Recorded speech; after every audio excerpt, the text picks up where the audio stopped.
पाण्याने आग विझवली जाते असं म्हटलं जातं, परंतु पाणीच प्रश्न हा ज्वलंत व्हावा ही खरं तर महाराष्ट्रासाठी शोकांतिका आहे.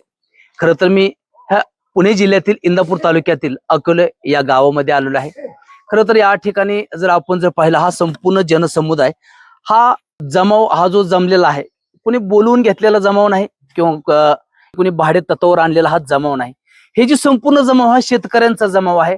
या ठिकाणी शेतकऱ्यांचा जमाव आज आपल्याला पाहायला मिळतोय. संपूर्ण शेतकरी आज आक्रमक झालेले आहेत. शेतकऱ्यांचा आक्रोश या ठिकाणी पाहायला मिळतोय.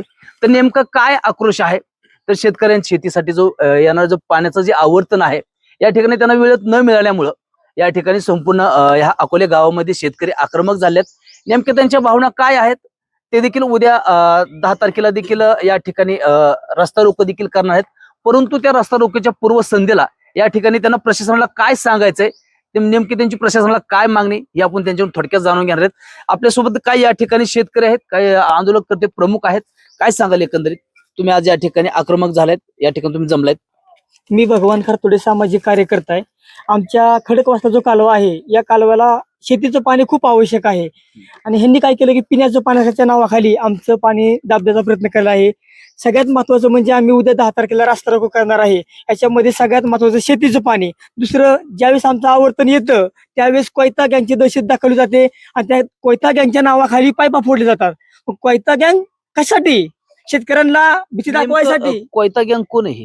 कोयता गँग म्हणजे हे इरिगेशनची भाड्याने आणलेली माणसं, इरिगेशननी भाड्याने आणलेली माणसं, कॉन्ट्रॅक्ट केलेली माणसं ही शेतकऱ्याला आमच्या त्रास देण्याच्या हेतूने तिथं गोळा करतात. दुसरा विषय आला लाईटचा. ज्यावेळेस आमच्या खडकवासला कालव्याला पाणी येतं त्यावेळेस लाईट सोडवली जाते.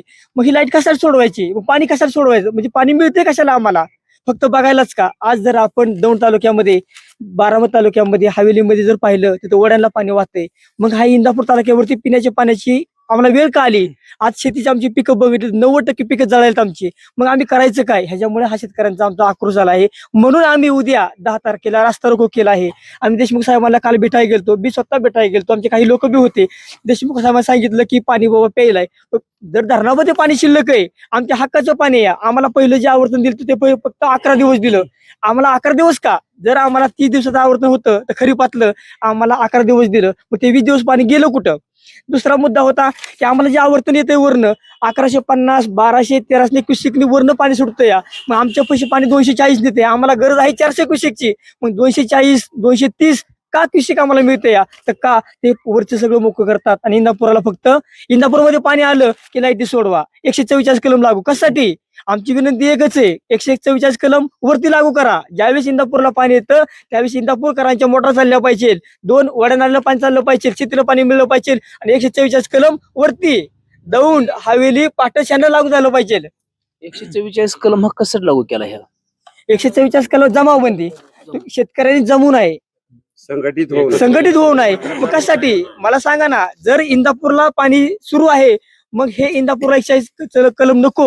हे कलम कुठं? दौंडला, बारामतीला. आज जाणाई शिरसायला 14 एप्रिल पासून पाणी चालू आहे. म्हणजे आज 14 एप्रिलचं ते 16 दिवस आणि आजचं 9 दिवस म्हणजे 23-24 दिवस पाणी जाणाई शिरसायला चालले आहे. तुम्ही दौंड तालुक्यामध्ये खरंच बघायचं आला, ओढण आलं वाहतात आणि इंदापूर तालुक्यावरती पिकं जळलं आणि पाणी करतोय आम्ही. आज कुठल्याच आमच्या धरणामध्ये, आपल्या तलावामध्ये पाणी नाही. मग आम्ही काल देशमुख साहेबांना बोललो, साहेब आम्हाला 10 तारखेला पाणी सोडा. त्यांनी सांगितलं आम्हाला की वरवणला तलावात पाणी सोडायचंय. मग आमच्या बी सोडा ना, आमच्याकडे तलाव आहेत ना. भादरवाल तलाव आहे आपल्याकडं, पिपळ्यात तलाव आहे आपल्याकडं, शेटपळ तलाव आहे आपल्याकडं. मग आमची मागणी काय? आज 144 कलम प्रशासन लागू केलाय. शेतकरी ह्या जगाचा पोशिंदा आहे, परंतु शेतकऱ्यावर जे अशा प्रकारचं ज्यावेळेस सक्ती लादली जाते, काही कसं पाहता? काय शेतकरी म्हणून तुमच्या भावना काय? आम्ही शेतकरी म्हणून आमच्या भावना एकच राहतील की आपल्याला डॉक्टर बाबासाहेब आंबेडकरांनी सुद्धा हक्काचा असं संघटन दिलेलं आहे आणि त्या संघटनामार्फत आम्ही शेतकरी म्हणून आज संघर्षच करणार आहोत. पाण्यासाठी काही झालं तरी संघर्ष करणार. कारण तर आमच्या तालुक्यावर अन्याय केला जातो, जुलूम केला जातो. आम्ही आता बाह्य पोराणीचे हंडा मोर्चा काढणार आहोत आणि प्रत्येक कॅनलच्या प्रत्येक 44 चारी असेल, 45 चारी असेल, संसरकट असेल, कुठल्याही कॅनलच्या दर्फावरती जाऊन आम्ही हंडा मोर्चा काढणार आहोत. कारण तर हे आमची दिशाभूल करतात, इरिगेशनची लोक दिशाभूल करतात. पट्टी सगळ्याकडून भरून घेतलेली आहे आणि आज आमची 600, 500 फूट बोर आहेत, विहिरीत वडे नाले कोरडे पडल्यात, गुरा जनावरांना जित्राबांना पाणी नाही, पाणी पाणी करतोय आम्ही, आमची पिकं जळून चालल्यात या. आणि एवढा सगळा अन्याय फक्त इंदापूरलाच 144 कलम का, हा शासनाला मला एक प्रश्न विचारायचा आहे की मी सर्वसामान्य शेतकरी या, मी इथं संघर्ष करत नाही किंवा संघर्ष संघटित होत नाही म्हणून शासन जाणून बघून इंदापूर तालुक्यावर हा अन्याय करते. आणि मला शोकांतिका वाटते की इंदापूरचा कृषी मंत्री आणि कृषी मंत्री असताना जर हा तालुक्यावर इतका मोठा अन्याय होत असेल तर मला शोकांतिका आहे की शेतकरी म्हणून मी कृषी मंत्र्यांकडे दादबाब विचाराव की नाही. हे पत्री सरकार होतं ते बरं होतं, हे सरकार पत्री सरकारच्या वरचं सरकार होऊन बसलंय. आम्ही सर्वसामान्यांनी प्रश्न विचारायचा कोणाला? पोलीस स्टेशनला गेलं तर पोलीस स्टेशनचे म्हणतात तुमच्यावर गुन्हा दाखल करू का, आम्ही पाण्यासाठी संघर्ष करतो म्हणून आमच्यावर गुन्हा दाखल करायचा, काय अन्याय आहे आमचा? तर आम्ही आज बाया पोरांनीशी संघर्ष करणार आणि जो गुन्हा दाखल होईल त्याला सामोरे जाणार, ही आमची शोकांतिका आहे. शेतकरी म्हणून हा आमच्या अन्याय आता सहन करण्याची आमची कॅपॅसिटी राहिलेली नाही. सर्व आजूबाजूची गावं, आमचं गाव बाया पोरांनीशी हांड्या मोर्चा करणार आणि पाण्यासाठी बलिदान झालं तरी चालेल, पण तिथं आम्ही बाया पोरांनीशी उतरणार आणि खाली पाणी नाहीच जाऊन देणार. पाणी आमच्या हक्काचे, कुणाच्या बापाचं नाही. आम्ही आमचं पाणी हक्काचं मिळवणारच, हा आमचा आक्रोश मोर्चा आहे. नक्कीच ज्या ठिकाणी जर आपण जर पाहिलं, शेतकरी खरंच यात ह्या इंदापूर तालुक्यातील अकोले गावामध्ये आक्रमक झाल्याचं या ठिकाणी पाहिलं. विशेष म्हणजे हा जो तालुका आहे कृषी मंत्र्यांचा तालुका दत्तात्रय भरणे, ह्या इंदापूर तालुक्याचे आमदार कृषी मंत्री आहेत, राज्याचे कृषी मंत्री आहेत, परंतु अकोले गावातून देखील त्यांना चांगल्या मताधिक्याचं देखील लीड मिळालं होतं. परंतु यापूर्वी जर आपण पाहिलं तर गत वर्षीच्या निवडणुकीमध्ये देखील दत्तात्रय भरणे यांना देखील चांगल्या मताधिक्याचं लीड मिळालं होतं. परंतु आताच्या ह्या काळामध्ये जर आपण जर पाहिलं, शेतकऱ्यांना पाण्याच्या प्रश्नासाठी आज खरं तर रस्त्यावरती उतरावं लागतोय, संघर्ष करावा लागतोय आणि आज टोकाची भूमिका या ठिकाणी शेतकरी घेताना आपल्याला पाहायला मिळतोय. तर त्यासोबत देखील आपल्यासोबत काही शेतकरी आहेत. नेमके त्याचं काय वाटतंय एकंदरीत ह्या तुमच्या भागामध्ये असतील किंवा तालुक्यामध्ये असतील, ह्या परिसरामध्ये असतील, किती शेती आज पाण्याविना हे नुकसान झाले, काय किती शेती बाधित आहे काय? नमस्कार, मी निलेश दराडे. मी स्वतः शेतकरी आहे. माझा देखील 13-14 एकर ऊस आहे. आमच्या प्रशासनाकडे एक प्रमुख 4 ते 5 मागण्या आहेत की आम्हाला कॅनलचं पाणी, आमच्या हक्काचं पाणी लवकरात लवकर मिळावं. दुसरी गोष्ट, जो जाचक कायदा लावलेला आहे म्हणजे की तुमचा जमावबंदी असेल, तुमच्या कॅनलला पाणी आल्यानंतर जे अनधिकृत माणसं जे येऊन शेतकऱ्यांचा पाईप तोडले जातात ते थांबवलं पाहिजे. दुसरी गोष्ट, जे कॅनलला पाणी आल्यानंतर विद्युत पुरवठा खंडित करणं, ह्या गोष्टी झाल्या नाही पाहिजेत. आणि चौथी गोष्ट म्हणजे काय होतंय की जमावबंदी सारखा कायदा म्हणजे फक्त इंदापूर तालुका म्हणजे इंदापूर हद्दीमध्ये पाणी आल्यानंतर फक्त तो आमच्यावरती लादला जातोय. तर फक्त तो कायदा आमच्यावरती न लादता इथून पाठीमागे म्हणजे दौंड असेल, हवेली असेल, ह्या तालुक्यामध्ये तो कायदा लागू करण्यात यावा आणि इंदापूरला मुबलक पाणी मिळावं. कारण आम्ही प्रकल्पग्रस्त शेतकरी आहेत, आमच्या जमिनी गेल्यात. आज ह्या ऊसावरती किंवा ह्या शेतामधून घेणाऱ्या प्रत्येक पिकावरती आमचा प्रपंच चालतो, आमच्या मुलाबाळाचं भविष्य आहे. त्याच्यामुळे प्रशासनाकडे आमची एवढीच मागणी आहे की आम्हाला पाणी आणि लाईट हे मुबलक मिळावं. आता ह्या तुमच्या ज्या भागाच्या आहेत, ज्या अनेक पाण्याच्या समस्या आहेत, याबाबत तुम्ही कृषी मंत्री दत्तात्रय भरणे असतील, ह्याच तालुक्याचे जे आमदार आहेत, ह्याच तालुक्याचं नेतृत्व करतात, याबाबत तुमची त्यांची काय भेट झाली का? तुमच्या सर्व ग्रामस्थांची असतील, शेतकऱ्यांची असतील, याबाबत चर्चा काय झाली?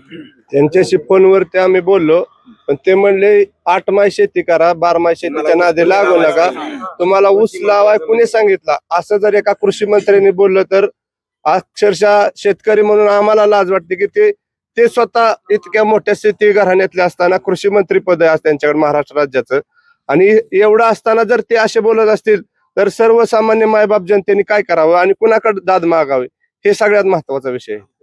आता ज्या ठिकाणी पाण्याचा प्रश्न निर्माण झालेला आहे, तर काय वाटतं किती शेती नुकसान झाले आणि ह्यात संपूर्ण तुमच्या ज्या मागण्या असतील किंवा तुमची जी भूमिका, ह्या भूमिका किती ठाम आहेत? तुमच्या मागण्यांसाठी तुमची पुढची रणनीती काय असणार? मी एक शेतकरी, विशाल शिवाजी गायकवाड. माझं सरासरी 8 एकर इथं वाळून चाललाय. तुम्हाला बघा यायचं असलं तर चला. जळून खाक झालेला आहे आजच्या शेतीमध्ये नेमकं काय लावले, त्याच्या शेतीमध्ये काय काय नुकसान झालं, किती सगळं अकोले सगळं टोटल ऊसच आहे. एक नंबर टोटल वाळून गेलेला ऊस म्हणजे त्याला पाणी दिलं तरी आता ती हिरवळ होण्याचं राहिलंच नाही. माझं काय मत आहे, आता सरळ मामाने वगैरे कृषी मंत्री आहेत, त्यांनी पंचनामा करून शेतकऱ्याला काय भरपाई द्यावी. आता लेट पाणी आल्यामुळे ही वाळून गेली सगळी पिके. नक्कीच यापूर्वी देखील अतिवृष्टी झाली होती. याबाबत देखील शासनाचे अधिकारी असतील किंवा आपले लोकप्रतिनिधी असतील, यांनी शेतकऱ्यांच्या बांधावरती आले होते का? याबाबत देखील त्यांच्या पंचनामा असतील किंवा पाहणी काय झाली होती का? अतिवृष्टी झाली होती. आमचं एकच मत आहे, आवर्तन टायमाला मिळावं पाणी आणि लाईट, हे जी अडवणूक झाली नाही पाहिजे, एवढंच कृषी मंत्र्याला आमचं सांगणं आहे. नेमकी आता अडवणूक कोण करत? लाईट बोर्ड आणि कोयता गॅंग, पाणी नुसतं बघायला लागतंय.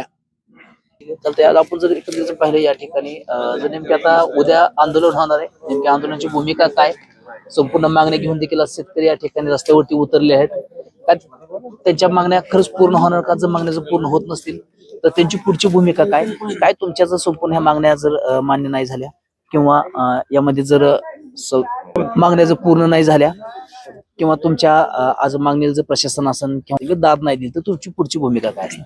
माझं नाव नितीन दराडे. उद्या आम्ही ठीक सिनारमास येथे रस्ता रोको आंदोलन करणार आहे. जर पाणी आम्हाला नाही दिलं तर. आणि दुसरा एक मुद्दा की कॅनल 1300 क्युसेक्सने सोडतात.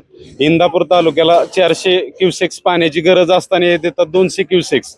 बाकीचं पाणी कोठे मुरतही कळून देत नाहीत वरचे अधिकारी. तर ते आमच्या हक्काचं पाणी 400 क्युसेक्स आमच्या इंदापूर तालुक्याला दिलं तर आमच्या मोटरा तोडायची गरज नाही, लाईट घालवायची गरज नाही, सगळ्यात चालतंय आणि इंदापूरलाही पाणी जातंय. प्रशासन दरबारी तुम्ही गेले कित्येक दिवसापासून तुम्ही प्रशासन दरबारी जाताय, तुमचं गारा नाही ते प्रशासनाला सांगताय. जवळजवळ 20 वर्षापूर्वीपासून हा संघर्ष चालूच आहे. पाण्यासाठी संघर्ष केल्याशिवाय इंदापूर तालुक्याला पाणीच येत नाही.